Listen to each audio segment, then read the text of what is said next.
Hello, guys. Welcome to Puffing Billy. Yay!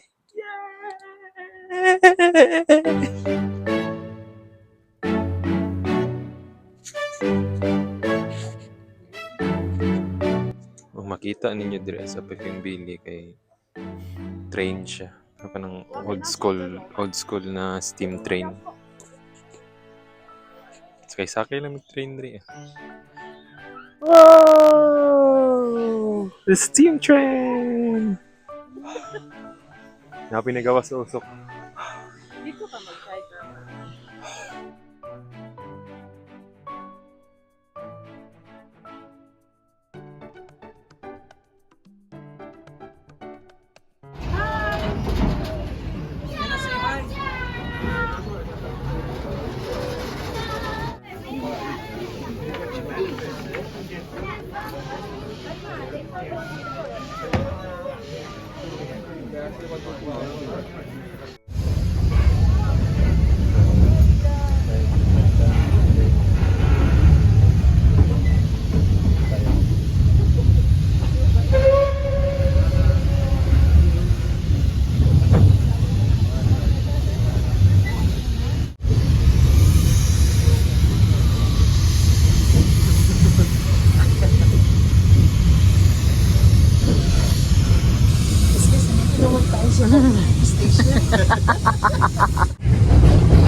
We're the passengers.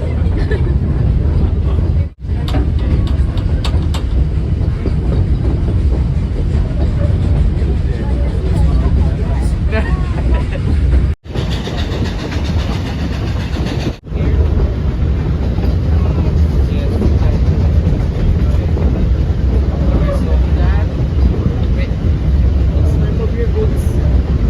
Boots. The other one.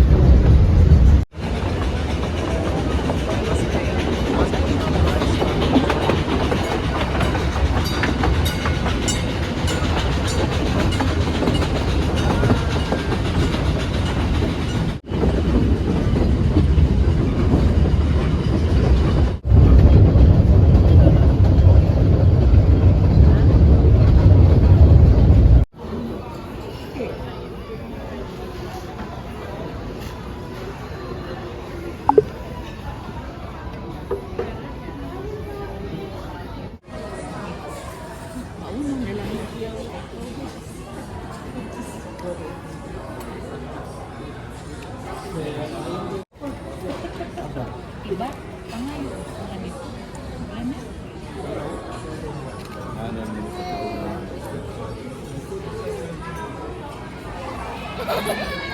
Pako. Welcome to Emerald Lake. So, mo ni siyang isa sa mga stop. Isa sa tourist spot after nyo mababa sa Puffing Billy train ride sa Lakeside na station. So, after mi nag-eat og lunch dito sa taas, nibaba mi dire karon para mag walking tour sa Emerald Lake. So nakaabot mi sa Lakeside Station mga 12:15, 12 mga ana 12:18. So mobalik mi dito ana pod padulong sa among pinaka first na station mga 2:15 na pod ang biyahe. So most likely mga 3:15 moabot na mi dito sa pinaka main na mo na station. So mo ni siya ang Emerald Lake. Wow. Amazing.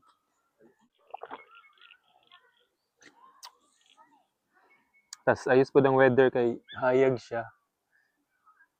Sunny siya pero bugnaw. So maka-relax jud ka.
naman siya nag-transport sa mga tao sa Melbourne. So, yun, nag-transport po siya sa mga tourists around the world.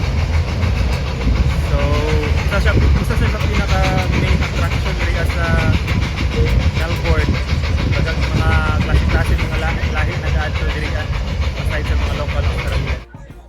Originally kaning Puffing Billy, gibuhat siya around mga 1900s. Dati ginagamit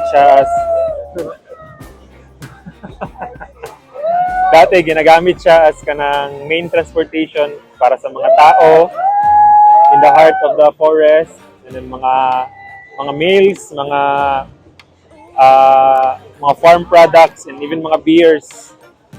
So during that time 1900s kani siya kung makasakay ka diri karon actually hinay jud ayo siya, as in hinay jud ayo compared sa mga high speed na mga trains. Pero during that time daw, during the 1900s, ma-astound na, ma-amaze na ang mga tao unsa daw ni kapaspas. Kaya siguro ilang mga ginasakyan so na kanang mga kabayo pa. So nakasakay sila, nakaano sila ginaya nga train, paspas na daw kaayo ni sila ha. So muna during 1900s.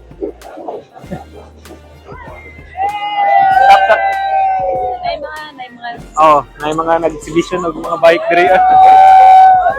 Nag-cheer ang mga tao sila. Siana.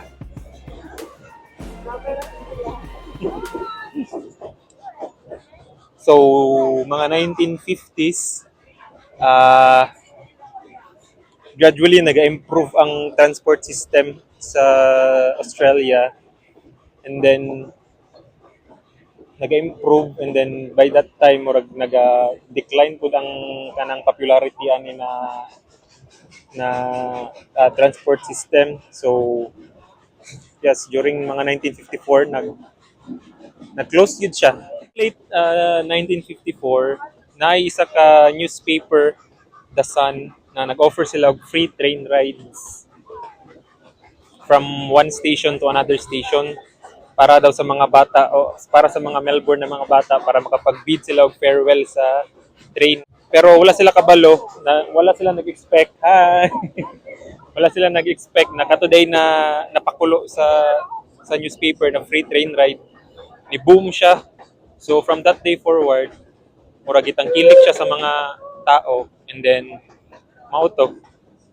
Nibalik na po siya pagka-operational until this time na nahimo na siyang tourist destination para sa mga tao. Para sa mga hayop din. To this day, kaning Puffing Billy, isa siya sa pinaka-famous na tourist destination diri sa Victoria, state of Australia. So, dili yun mo siya dapat ma-miss kung madto ka sa Victoria, sa Australia, particularly sa Melbourne. Hi! So ideally kung sakay ka sa Puffing Billy, dapat kung gikan mo dito sa pinaka main station yun, dapat sa platform side mo musakay kay para na dito ang nice na view. Pero pwede naman ka pagpauli na ninyo, magpuli lang, mag-switch lang mo og side sa katong na dito sa platform side para kamo na pudong maka-view sa Picas side. Like for example, ako karon naman ko sa Picas side kanina sa platform side. So nag-change siya pud mi. Gapang experience diri na makasakay og inani kay as far as I know, maulang jud ni ang steam train na operational pa hantod karon. So, i-preserve jud nila i-preserve jud nila pag-ayo ang i-preserve jud nila pag-ayo. So, ang mga volunteers lang actually daw ang nagapadagan ani, and currently nasa sila mga 500 volunteers. And up until today, sige gyapon sila pangitag volunteer para mahimo gyapon operational lang ang Puffing Billy. Uli nami guys, and then ang uban nangatulog. Dapat ilaha man ang preference kasi kapoy sila sa ilang biyahe ganina. Ang uban mga passenger na mga uban lahi nangatulog na sila. Puro gito kapoy, pero dapat sayang ang gunang yung matulog ra diga mo, pagwa na lang kani sakay, pero ilaha man ang preference, so okay lang, bahala sila sa life nila. Actually, gwapo man jud ang ride, pero Sa kuha lang po, sa mua lang medyo taas ra kayo ang 1 hour na ride. Jud. Siguro mga 1 hour pa badung sa lakeside niya. 1 hour na po pabalik sa Belgrade. Actually, kung mga 30 minutes lang, 30 minutes pa dulong, 30 minutes pa balik. Actually, okay naman siya. Maano na ka, malingaw na ka, experience na ka, og train ride na inani. Pero murag mao man gud jud ang kanang ano nila.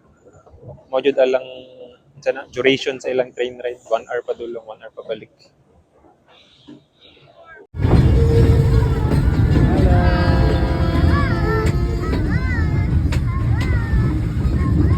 After 1 hour na train ride from Lakeside to the main station sa Belgrave, hapit na may moabot.